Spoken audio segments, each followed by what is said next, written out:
بسم الله الرحمن الرحيم. اللهم صل وسلم وبارك على سيدنا محمد. يا صباح الفل والورد والياسمين عليكم يا حبايب قلبي، عاملين ايه النهارده بقى؟ على القرنبيط زي ما انتوا شايفين كده. هنعمل النهارده القرنبيط المطبوخ. هنعمل النهارده قرنبيط ورز بشعريه. ازاي ده بقى هنعمله النهارده؟ مش هنعمله عجه. بتحسي ولادك ما بيحبوش العجه؟ يلا غيري بقى. هنقطع القرنبيط بتاعنا، استنوا هتعدل بس الاول. كده هنقطع القرنبيط بتاعنا قطع كبيرة. يعني هتجيب القرنبيط كده بتاعك وتمسكيه تقطعيه قطع كبيرة. احنا مش هنسلقه، احنا النهاردة هنعمل قرنبيط مطبوخ، مش هنعمل عجة، بس هنقليه وهو ني. يعني دلوقتي هنمشي مع بعض كده واحدة واحدة، وهوريكم ازاي نعمل القرنبيط النهاردة المطبوخ. والله يا جماعة بيبقى طعمه تحفة، والولاد بيحبوه. يعني ما بيحبوش المقلي، هيحبوا الطبيخ. بصي، اهم حاجه تقطعيها تقطيعه كبيره، ما تقطعيهاش صغيره، يعني عشان ايه تنجزي في الوقت. اهم حاجه قطعيها قطع كبيره كده.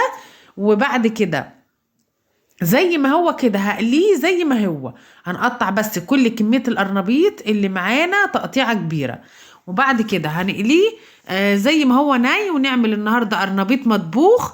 غيري بقى كده في القرنبيط، لو ولادك ما بيحبوهوش او ما بيحبوش شكل القرنبيط عجة، يبقى تغيري بقى واعملي لهم القرنبيط المطبوخ ده.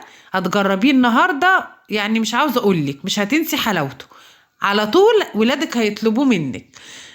خلصت كده، قطعت القرنبيط اهو زي ما انتم شايفين قطع كبيره. كل الكميه اللي معايا قطعتها. اعملي بقى الكميه اللي انت تحبيها حسب افراد اسرتك، او اللي ايه اللي هياكل عندك او اللي بيحبه. الكميه اللي انت تحبيها اعمليها. خلاص كده، انا بس بنضف الرخامه مكاني. خليكي شاطره كده يا بنتي. خلاص كده هقلي بقى. حطيت الزيت على النار اهو، الزيت يسخن والحته زي ما هي شايفين، زي ما هي كده هتحطيها في الزيت. شايفين اهو. حطي بقى كده قطع القرنبيط. يا جماعه القرنبيط مش مسلوق، القرنبيط كده ني. اوضح لكم اهو. شايفين الزيت بتاعي سخن. خلاص كده حطيت القرنبيط بتاعي، قطعته قطع كبيره زي ما انتوا شايفين كده. انا عاوزه ادي القرنبيط ده لون، انا هديله لون وهو ني علشان لما نطبخه يبقى لونه كده حلو، وايه والولاد يحبوه يفتح نفس ولادنا. هديله بقى لون كده زي ما هو ني شايفين. وصفي بقى كده من الزيت، وخرجي بقى ايه القرنبيط وتقلي كل الكمية اللي معاكي. جربي بقى القرنبيط المطبوخ ده مع شوية رز بشعرية. حابة تعملي معاه لحمة برضو، تسلقي معاه فرخة زي ما تحبي. جربي بقى كده وغيري. نغير لولادنا، ما بيحبوش مثلا. انا بحس ان الولاد كلهم ما بيحبوش القرنبيط، فانا ايه حبينا نغير لهم ونعمل لهم قرنبيط مطبوخ بنفس الطريقه. شايفين اهو القرنبيط بتاعنا هو ني يا دوب، بس قطعناه قطع كبيره وحاولنا نقشر ايه من العنق بتاعه شويه كده بس. وبعد كده بنقليه. شايفين هوريكم لونه اهو، البخار عليا كده. شايفين هو ده اللون اللي انا عاوزاه، ده اللون المطلوب. شايفين اللون الجميل ده؟ احنا عاوزين نقليه وهو ني باللون ده كده. انا هعمل ايه دلوقتي؟ برضو هشيل القطع الصغيرة علشان اعملها مرة عجة برضو. يعني انا هقلي النهاردة هطبخ منه، والحتت الصغيرة اللي انتوا شايفينها دي هشيلها كده على جنب، اعملها مرة عجة. يعني انا شلت الصغير ده هعمله عجة مرة، والكبير ده هقليه دلوقتي واطبخه. يبقى انا استفدت كده ايه مرتين، يعني نصح انا نصح. المهم كده خلصت كل شايفين قطعت بصلايه اهي الاول جنبي كده وانا بقلي. قلت ايه على ما اخلص القرنبيط اقليه يكون البصلايه بتاعتي اتحمرت. انا هحمر البصلايه دي علشان احطها على وش القرنبيط كده تديله طعم. هنمشي مع بعض دلوقتي ونشوف هنعمل النهارده احلى حله قرنبيط. هتعملي بقى حله كده تكفي العيله كلها، وتعملي جنبها حله رز بشعريه تاكلي بقى الف هنا وشفا. يعني كده خلصت انا اهو. ده هركنه على جنب بقى كده، ابقى اعمله براحتي في اي يوم تاني عجه.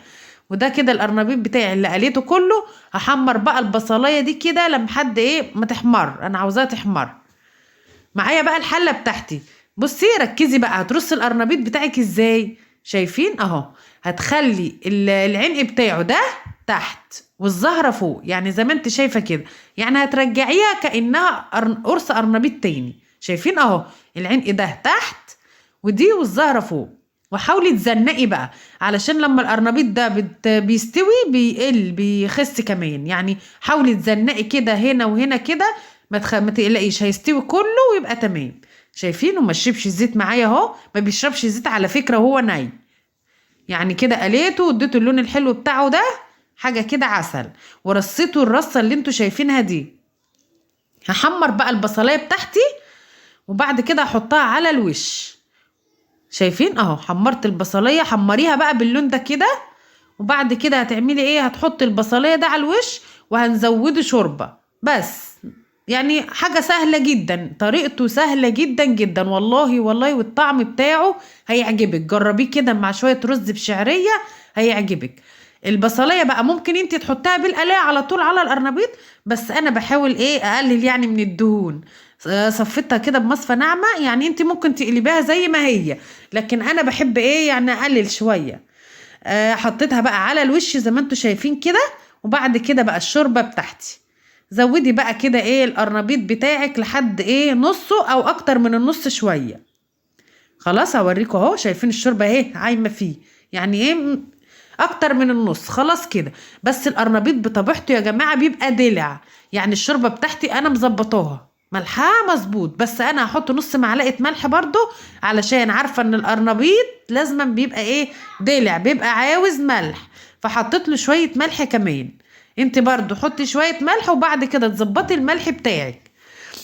خلاص كده. هعمل جنبيه شويه رز بشعريه، هنحمر بقى رز بشعريه عادي. غسلنا بقى الشعريه كده، الرز سوري، وايه هنحمر شويه الشعريه. وبعد كده هعمل رز بشعريه جنبيه. انت بقى حابه تسلقي جنبيه فراخ، انا سلقت جنبيه فرخه، انت حابه تسلقي لحمه برضو بيبقى جميل جدا. عاوزه تعمليه رز وقرنبيط بس، زي ما تحبي. الموجود عندك مش هنقول لا. والله يا جماعه بتبقى وجبه جميله جدا. جربوا القرنبيط بالطريقه دي، بيبقى حاجه عسل، بيبقى حاجه جميله. يعني انا كده حمرت الرز، انتوا عارفين الرز ابو شعريه على طول. يعني سهل كده، سهل. تحمري الشعريه وتقلبي الرز عليه، تغسليه وتقلبي عليه بس، وتزوديه شوربته وتسيبيه يستوي. القرنبيط بتاعي بقى بيغلي، اول ما بيغلي غلوتين بهدي عليه واسيبه يستوي مع نفسه. خلاص شايفين؟ شايفين الكميه كانت قد ايه وبقت قد ايه؟ يعني بيقل لما بيستوي بيقل. وعملنا بقى شويه رز بشعريه جنبيهم، حاجه كده بقى تستاهل بقكم. جربوا بقى القرنبيط ده، شايفين لونه اهو، ولسه فيه شوربه برضو، يعني استوى ودايب داب كده. ومش عاوزه اقول لكم طعمه كان عامل ايه. يعني انت بقى غيري كده ونوعي، نوعي اي اكله كده ولادك ما بيحبوهاش، غيري فيها ونوعي وفنني، طلعي الشيف اللي جواكي وفنني كده في الاكل. خلاص كده انا خلصت اهو. اوريكم القرنبيط، شايفين دايب يعني. وعملت جنبيه بقى رز بشعريه. اغرفي بقى، اغرفي كده في البرد ده بقى شويه قرنبيط مع رز بشعريه كده، شايفين؟ حاجه كده من الاخر والله تستاهل بقكم. جربي بقى القرنبيط بالطريقه دي، والله هيعجب ولادك ان شاء الله، هيعجب ولادك. يعني لو ولادك حبوه انت هتحبيه كمان، وهتلاقي نفسك على طول باستمرار بتكرريه. حاجه بقى كده عظمه، شايفين؟ والمستوي واللون بتاعه يفتح النفس. مهري مهري يا جماعه. خلاص مش عاوزين نقلب فيه، ما تقلبيش يا بنتي، هراتيه خالص. يلا مع السلامه.